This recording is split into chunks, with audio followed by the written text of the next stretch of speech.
Hi, my name's Chris Tubby. I'm founder of Trading for Tomorrow, and in this I just go through some macro outlook, and then in the second part it's all about the technical analysis. So let's start with what happened last week. So the bulls definitely have control of the stock market. They finished on the week's highs.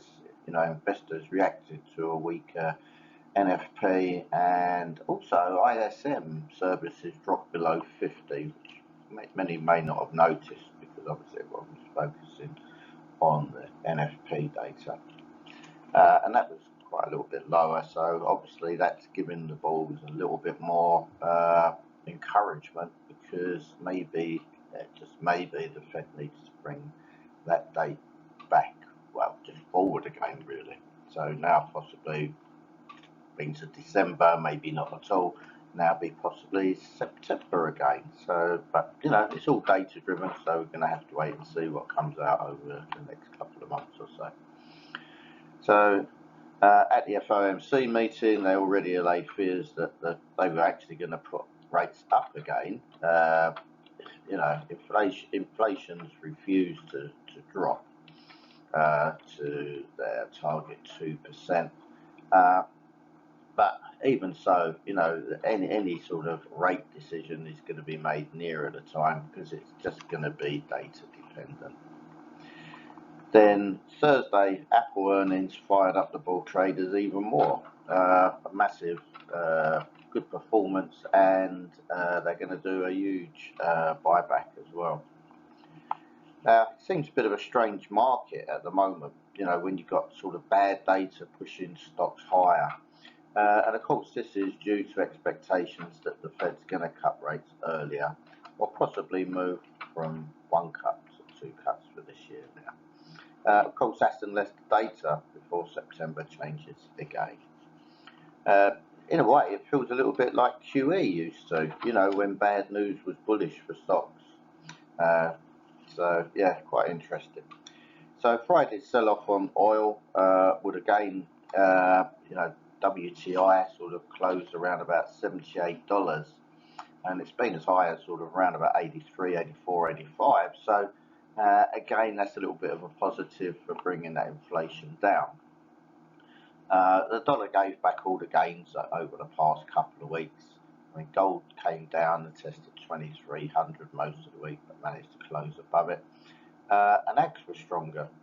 Now, when we look at the data coming, sort of prices of things, then we can see that really, it might just start to help and bring down inflation. So one reason for the drop in oil is the hope of a deal between Israel and Hamas. It's backed by the US and the Saudis.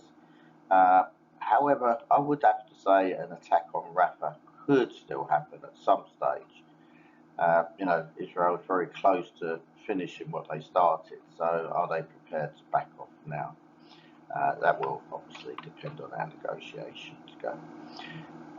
It could just be a little bit more of a ceasefire rather than a complete ceasing of the assault in Gaza.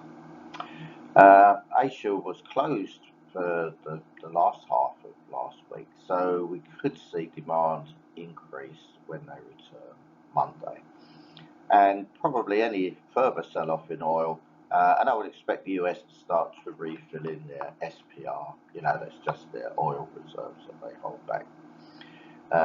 The yen had a really bad week. Bank of Japan had to come in, seems like maybe twice, to support the yen. And this week, well, with the mixed data from the US, it's just going to keep traders on their toes over summer as to when these rate cuts are really going to happen.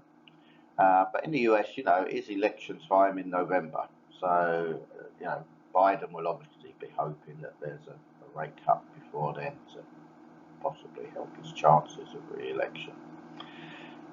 When you look at things, we've got the Bank of England likely to hold back from predicting when a rate cut's going to come from them. Although, the UK economy is improving recently. Of course, they've got their meeting next week. ECB looks set to cut in June.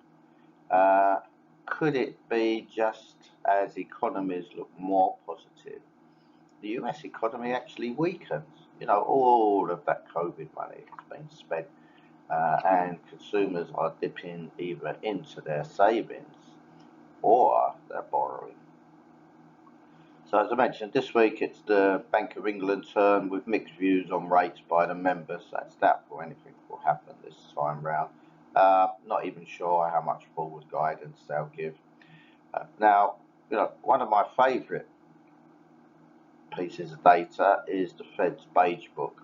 That's because it sort of gives you more insight on the Fed regional heads' views on the economy and rates from their perspective, rather than it just being purely data driven. So things aren't looking too bad at the moment. You know, stock markets are doing well, but you know, it's May, and the old saying, sell in May and go away. So we're going to have to wait and see what's coming out. But there's not too much in the way of data out this week. But you know, it is going to be the data that's really going to determine these things, especially the inflation data. So have a great week. There's a couple more slides, and then I'm going to move on to technical analysis.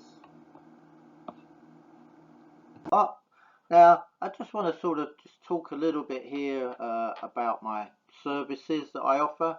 So there's a daily newsletter that includes global news, headlines, my views, full articles. That is a subscription service. There's one-day workshops. You know, this will help you to discover if trading could be your next career or even just a second income. Otherwise, you know, maybe you're already trading, but you know, there's a few gaps that you'd like to fill in, and I can help you with that, because that will accelerate your trading and your performance. And then there's a 1 week intensive course. You know, that's going to make you feel competent and confident after just 1 week. It's going to give you those foundations that you need to build your trading career on. And you know, if you've got that in a trader, we'll find it. And now that does also include a free trading challenge. Then I do a Flexi Masterclass, which includes 6 weeks of guided learning. They can be split up. You know, you don't have to take them all at once.